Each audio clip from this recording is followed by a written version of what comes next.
The room was silent when the alien Baron spoke. "I offer you my daughter," he said, with a cruel smile on his face. "She is paralyzed and useless, but maybe she can clean your floors." Everyone laughed. The great hall was filled with alien nobles, dressed in shimmering armor and long robes. They all looked at the human man standing alone in the center, Jackson. A mechanic from Earth, he wore dusty boots and a simple jacket, clearly out of place among the glittering crowd. Jackson looked at the girl they spoke of. She sat quietly on a rusty hovercart pushed forward by two servants. Her skin was a pale green, her body motionless. Her long black hair hung like curtains around her face, and her eyes stared at the floor. She didn't speak. She didn't move. "She has no voice, no strength, no use," the Baron said, waving his hand. "But since you are human, maybe you enjoy collecting trash." More laughter echoed in the hall. Jackson didn't laugh. He stepped forward. His eyes were not on the Baron, not on the nobles, but on her. She looked up for a second, just a second, and he saw it. A flicker in her eyes. Not sadness, not fear. Something else, awareness. "Is this a joke?" Jackson asked, his voice calm. "Of course it is," said one of the nobles, chuckling. "The Baron is generous, don't you see? Giving away a broken daughter for free." Jackson knelt beside her. Her hands were folded in her lap, thin and still. But her fingers trembled slightly. Her breathing was slow and shallow. He reached out gently, but didn't touch her. He just said softly, "Do you want to leave with me?"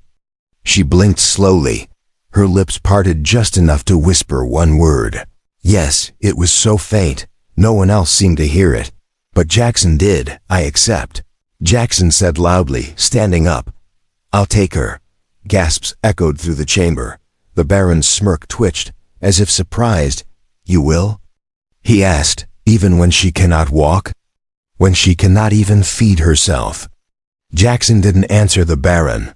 He stepped behind the hovercart and began to push her out of the hall. The nobles laughed again, but their laughter sounded unsure now. Some of them looked at each other, whispering things they didn't say out loud. As they exited, the Baron called out, "You'll return her in a week. Once you realize she's only a burden." But Jackson didn't look back. Outside, the air was thick with dust and the ruins of a city long forgotten. The road was broken, with pieces of old machines and stones scattered everywhere. Jackson pushed the cart carefully, watching the girl as they moved. She was silent again, eyes staring forward. "My name is Jackson," he said. "I fix things. I don't know what happened to you, but I know what it feels like to be thrown away." No reply. They reached a small workshop at the edge of the dead city. It was built from broken starship parts and old tools, but it was safe and quiet. Jackson helped lift her from the cart. Her body was light, too light, like she hadn't eaten properly in weeks. He placed her gently on a padded bench near the wall, then covered her with a warm blanket. He didn't ask too many questions. Instead, he cleaned her wounds, checked the metal parts at the base of her spine, and saw something strange, alien. Tech, old and sealed. A combat interface? Why would a Baron's daughter have that? She watched him as he worked. Her eyes never left his face, not once. At night, she finally spoke again. "My name is Solari," she said, her voice like wind through cracked glass. "He sold me." Jackson didn't press her. He just nodded and said, "I know." The next morning, he began repairs on the hover chair. The circuits were fried, the balance controls broken.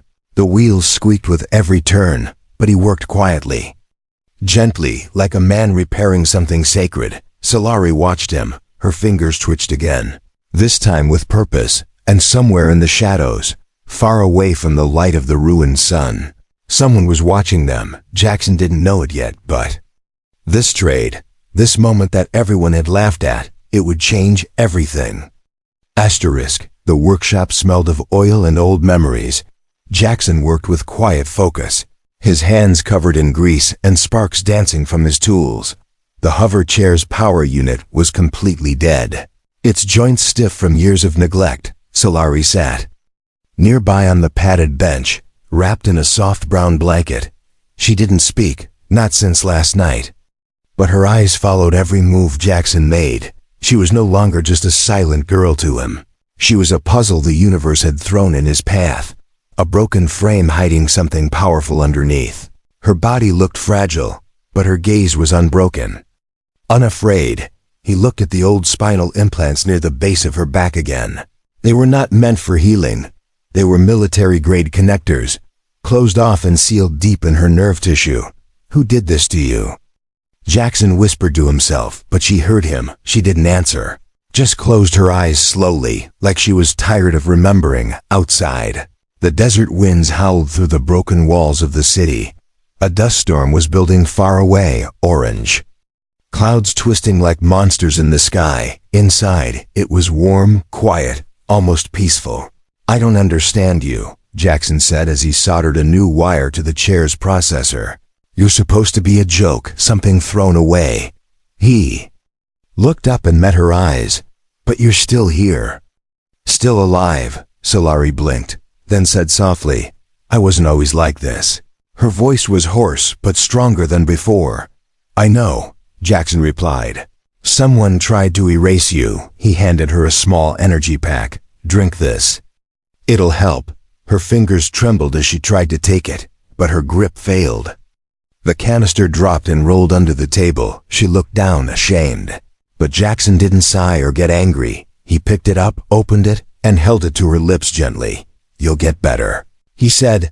"One day at a time." She sipped the energy drink slowly, her eyes never leaving his face. No one had ever cared this much, not since she was a child. Not since. She stopped herself from thinking further.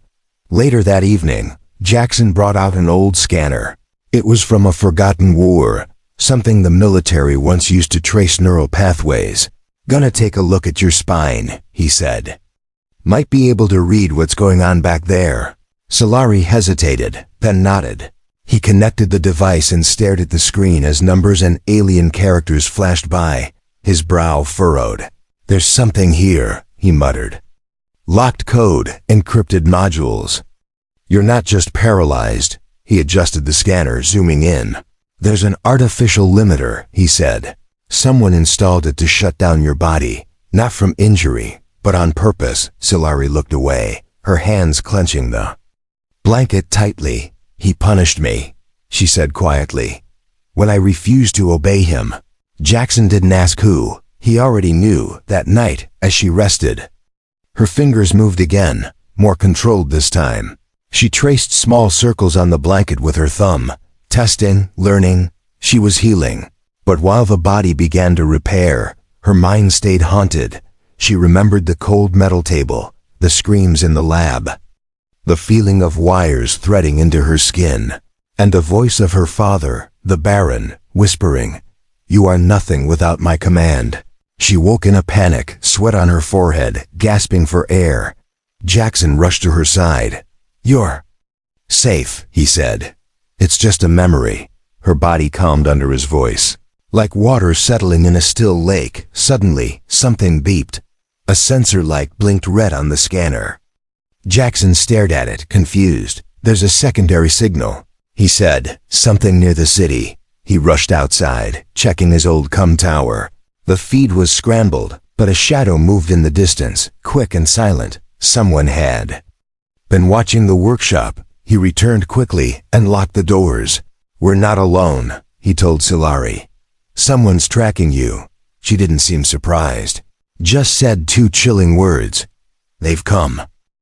Solari sat still as Jackson connected wires to the back of her neck. Her breath was steady, her body calm, but her heart raced like thunder trapped in a cage. Jackson didn't say much. His hands moved carefully, with the focus of a man who fixed things no one else would touch. The old scanner sparked as he bypassed another security lock buried deep inside her spinal tech. This was no ordinary implant. This was a cage built from metal and code. "Someone really wanted you quiet," Jackson muttered, his eyes locked on them. Glowing blue lines on the screen. "This isn't just a limiter. It's a prison." Solari didn't speak. Her eyes were fixed on the wall.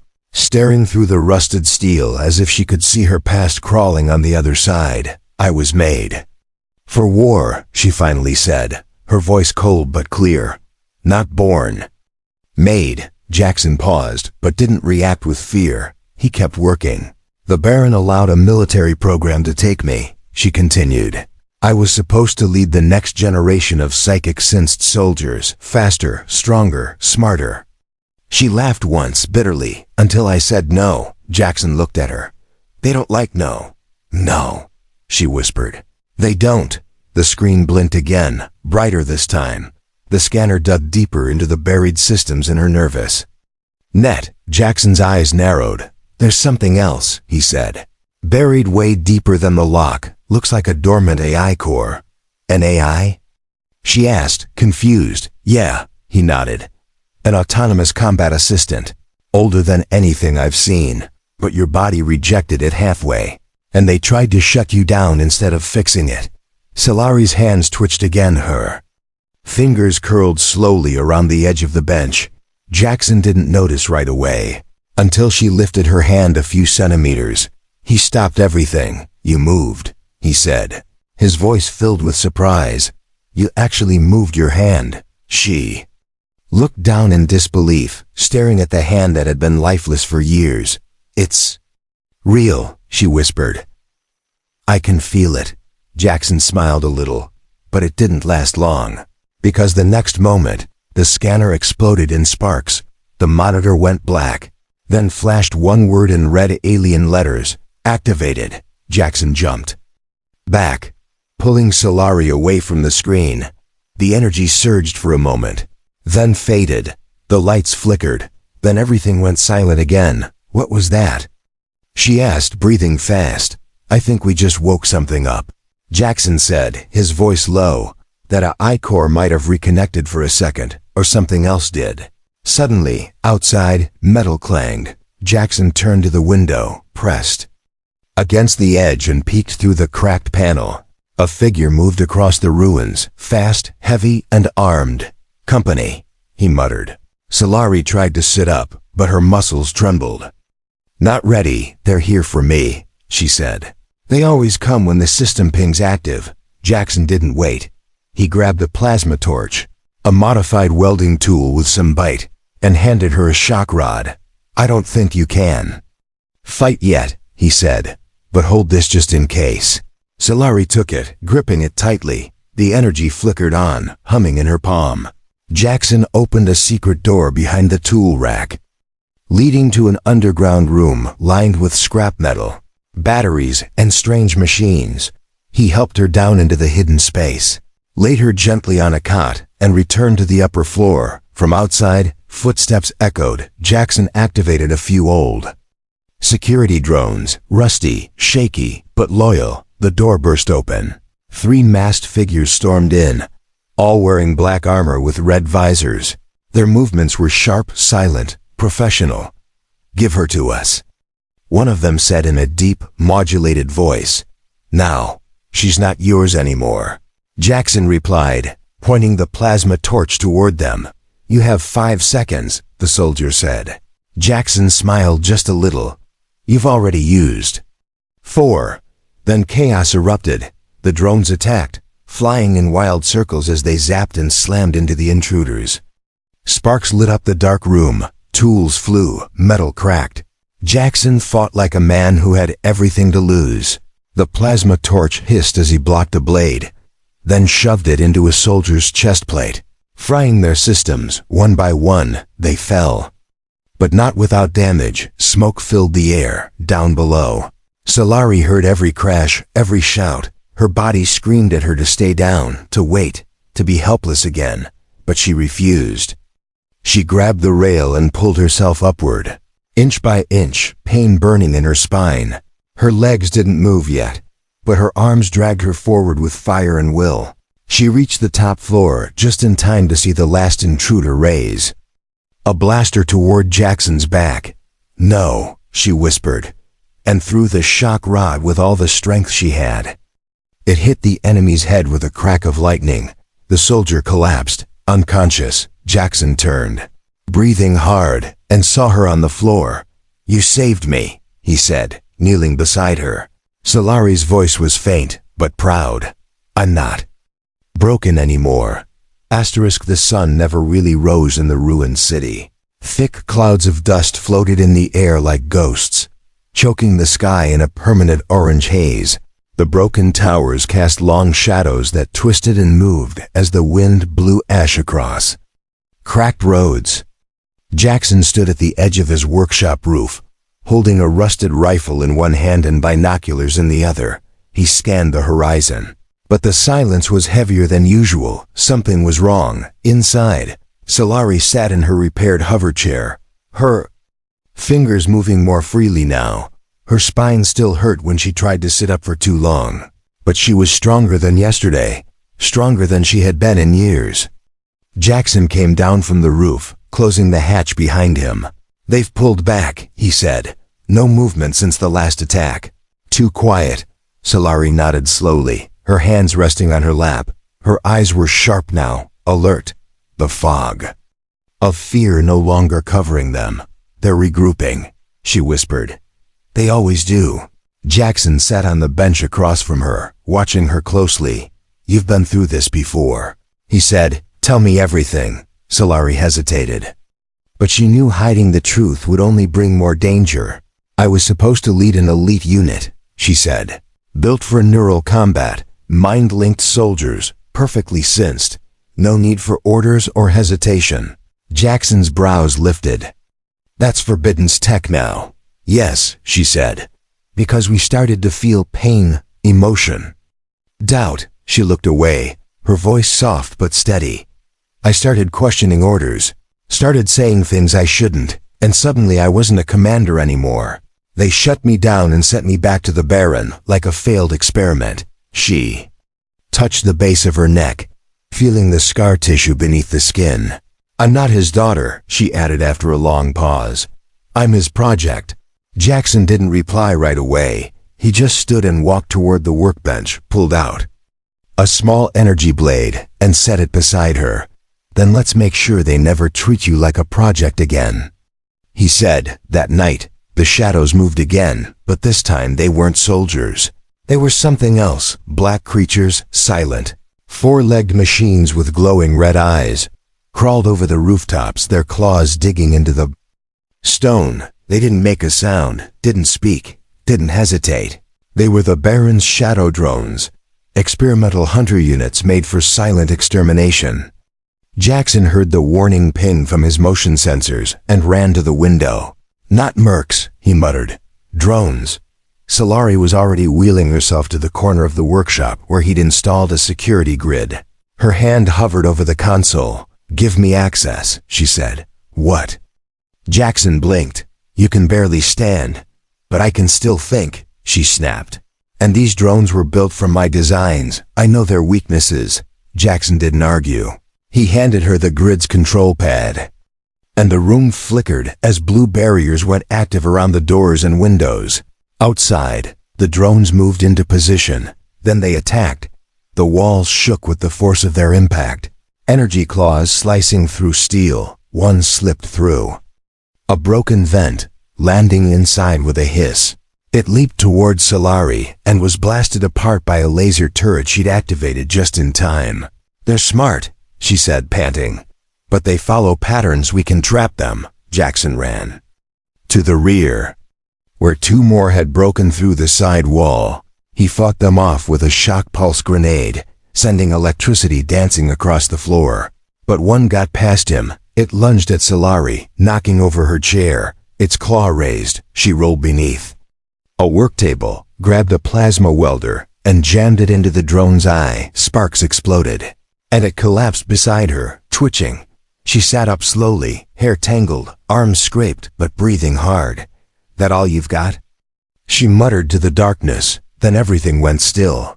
The last drone dropped from the roof with a final hiss.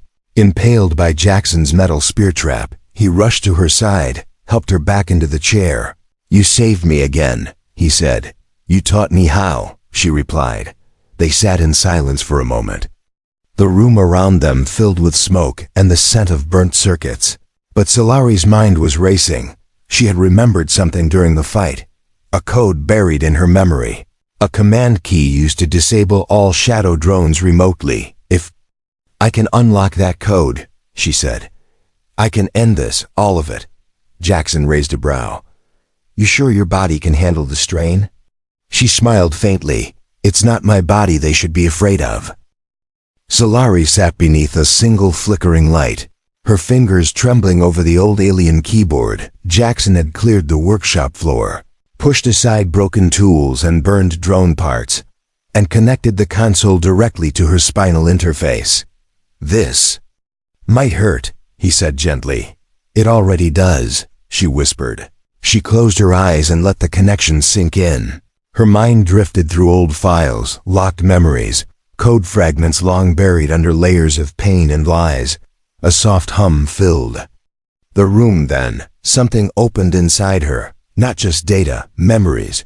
She was back in the military facility again.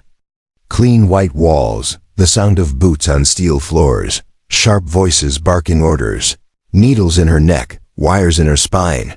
But the worst part wasn't the training, the battles, or the tests, it was the voice. She's not a daughter, the Baron had said, standing behind glass. She's a product, nothing more. He wasn't speaking to soldiers, he was speaking to buyers. Jackson watched her body tense, her jaw clench, sweat forming on her brow. Solari? He asked, worried. She didn't respond. Her mind was buried too deep. She saw herself younger, full of fire, leading squads into simulated war zones. Her kill rate was perfect, her reaction time inhuman. But then came the order she refused, an attack on a refugee ship. Civilians, she had said no. And for that, they called her broken. That's when the paralyzing chip was implanted, not for failure, but for rebellion. She wasn't defective, she was dangerous. A soft gasp escaped her lips, and she pulled herself out of the memory stream, eyes wide and wet with horror. They didn't punish me for being weak, she said slowly. They punished me because I still had a soul. Jackson didn't know what to say. He handed her a cloth to wipe her forehead and sat beside her on the floor. You're not a weapon, he said quietly. Not to me. Solari looked at him, tears clinging to the corners of her eyes. I was made to follow, she said. And I chose not to. Jackson smiled a little. Then you're more human than half the people I've met. Suddenly, the console beeped. A string of alien text scrolled across the screen.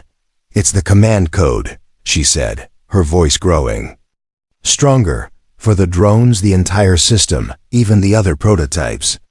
Jackson leaned closer, reading the symbols. If we can broadcast this, he said, we might shut them all down. Solari nodded, but something else was in her eyes. This isn't just code, she said. There's more, a hidden archive. She tapped the screen and a window opened. Dozens of files, audio logs, and recordings from the Baron's personal vault. She played one. It was a conversation between the Baron and a military scientist. Once she's disabled, the voice said, you can sell her to anyone. She still looks beautiful enough to serve other purposes. The Baron laughed. Then I'll give her to a human, just for fun. Jackson froze. That wasn't just cruelty, that was evil. He clenched his fists. He gave you to me as a joke, he said. But the joke's over now. Solari stared at the screen, hatred burning behind her eyes. He used me, she said. Every part of me. My body, my skills, my silence. She reached toward the console and began typing. What are you doing? Jackson asked. Sending every file to the planetary net, she said. Let the galaxy see what he really is. Won't that paint a target on your back? He asked. She looked up, her voice calm. I already have one. The files uploaded fast, spreading through black market coms, civilian news hubs, and underground networks. The name Baron Varkesh was now connected with abuse, war crimes, and forbidden experiments. The data drop lit up like a fire across the stars. But Solari wasn't done yet. I know where the others are, she whispered, her eyes scanning the files.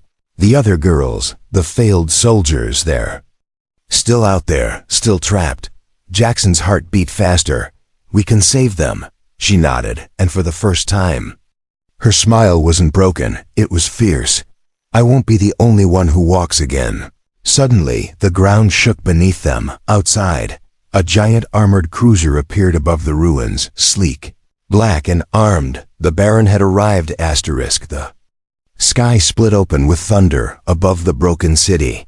The Baron's warship hovered like a beast, its shadow swallowing the sunlight. It was massive, jet black, plated in jagged armor and glowing with pulsing red lights. Jackson stood by the edge of the rooftop, staring up with clenched fists. "He's here," he muttered. Inside the workshop, Solari didn't panic. She was quiet, still sitting in her upgraded hover chair, her hands resting calmly on the armrests, but her eyes were sharper than ever. She had seen the monster's true face, now she was ready to face it. Jackson rushed back inside. "We need to move, we don't have time," Solari cut him off with a steady voice.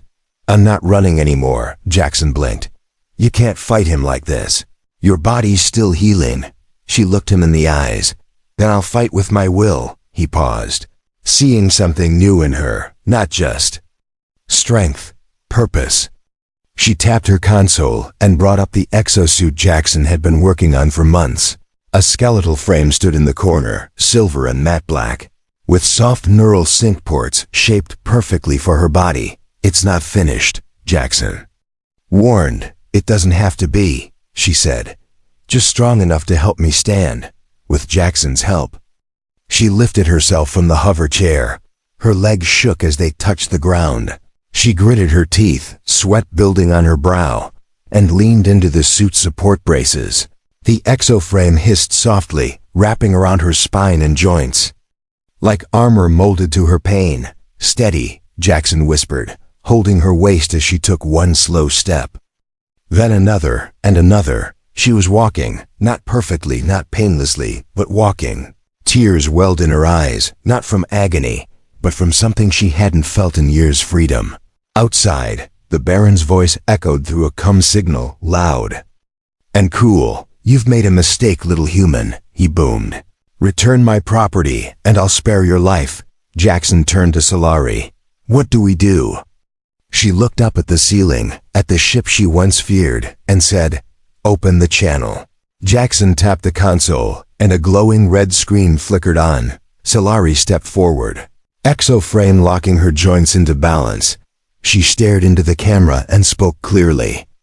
"I am not your daughter," she said, voice sharp like a blade. "I am not your project or your toy. You called me broken," she continued, "but I'm more complete than you've ever been." There was silence on the other end. Then the Baron's voice hissed through again, no longer amused, now furious. "You'll regret this." "Girl," he growled, "I made you. I can unmake you." Solari didn't blink. "You made a weapon," she said, "but you gave it a soul, and now I choose to aim it at you." Jackson looked at her like he was seeing someone reborn, not a survivor, but a fighter, a leader. Alarms screamed around the workshop. The ship was charging its weapons. Solari didn't wait. She uploaded a final virus into the console, a neural disruptor crafted from her own encrypted code. One signal, and the Baron's command systems would crash. "Take me to the roof," she told Jackson. He helped her up the ladder, one step at a time. The wind above was violent, dust spinning everywhere, but Solari stood tall, the suit bracing her spine like steel. The Baron's ship hovered close now, hatches opening, soldiers ready to drop. But before they could move, Solari activated the code. The sky flashed blue. The ship's lights glitched, engines flickered. Then nothing, silence. The warship powered down, falling slowly like a bird with clipped wings. It crashed into the far side of the ruins in a ball of smoke and fire. Jackson stared in awe. "You did it," he said, breathless. Solari looked out at the smoke and flames, her voice steady. "No, we did it." Then her legs gave out. Jackson caught her just in time, lowering her gently to the rooftop floor, the exosuit word stabilizing her. She looked up at him with tired eyes but a soft smile. "For the first time," she whispered, "I stood for myself, and this time there was no one laughing." The ruins still smoked from the fallen ship. Flames flickered in the distance like dying stars, and the dust-covered sky looked heavy, as if the planet itself was holding its breath. Solari sat on the rooftop, her back resting against a steel pipe. The exosuit's power gently humming to keep her upright. Her legs were weak, her body trembling, but she was smiling. She had walked through fire and lived. Jackson knelt beside her, checking the readings on her suit's interface. "You burned half the Baron's systems with that code," he said. "The whole ship's offline, communications scrambled, no backup coming." Solari nodded slowly. "Good." She closed her eyes for a moment, breathing in the scorched wind. Every breath hurt, but pain no longer meant defeat. It meant she was alive. Down below, the workshop door opened with a groan. The last remaining drone, reprogrammed, rolled out, carrying salvaged tech and cracked files from the Baron's vault. Jackson glanced at the screen. "Looks like we're not the only ones who suffered under him," he said quietly. "There were others. Like you." Solari looked at the names on the files, her chest tightening. "They need to be found and freed." Jackson added. She looked at him then, her voice softer. "Would you help me?" He didn't even hesitate. "Always." Far off in the wreckage, the Baron stirred. He had survived the crash. Barely his body was burned, his armor shattered, and his pride reduced to ash. But his eyes still burned with rage. From behind a pile of scorched metal, he raised a plasma pistol with a shaking hand and aimed it at Solari. He fired. A blue bolt of light screamed through the air. But before it could reach her, Jackson moved. He threw himself in front of her, the blast slamming into his shoulder. Burning through flesh and armor, he hit the ground with a grunt, gripping his side. Solari screamed his name. She turned fast, faster than the suit allowed, and launched herself toward the fallen Baron. Her hands grabbed a metal rod from the debris as she moved. She didn't run like a soldier. She charged like a storm. The Baron tried to aim again, but Solari struck first. One blow to his arm, one to his chest, one to the weapon, sending it skidding across the rubble. He fell backward, coughing blood, eyes wide with disbelief. "You," he hissed. "You were nothing."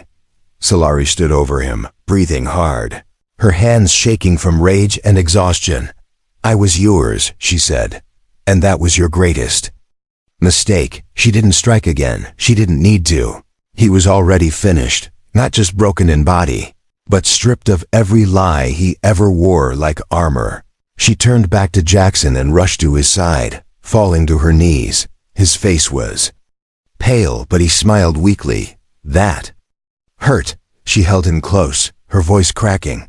"Why did you do that?" He looked at her with soft eyes. "Because you gave me something worth protecting." She whispered. "Don't die." He smiled again. "I won't, not while you still need me." Later, after the storm passed and silence returned to the ruins, Solari stood once more. Her legs, though weak, carried her forward. Not just because of the exosuit, but because she had something to live for. The broadcast of the Baron's crimes had spread across 5 systems. Ships arrived days later, rescue ships, news ships, rebels, and survivors, all carrying whispers of the girl who walked through fire and made her own destiny. Solari and Jackson were offered many things: rewards, honors, command positions. They refused instead. They rebuilt the workshop and turned it into a sanctuary, not for warriors but for the broken, the cast out, the forgotten. People like Solari, who needed someone to believe in them when no one else did. On quiet evenings, Jackson would sit on the rooftop, now fully healed, watching the stars blink above the ashes of the old world. Solari would join him, walking on her own, sometimes still shaky, but never weak. "Do you regret it?" he asked one night. "Standing up?" She looked at him with a gentle smile. "I regret waiting so long," she said. "But I don't regret choosing to stand." She looked down at her hands, once trembling, now steady. "Because when I did," she said, "I found you, and under the quiet stars, beside the man who saw her worth when no one else would, The girl who was given away as a joke became a legend.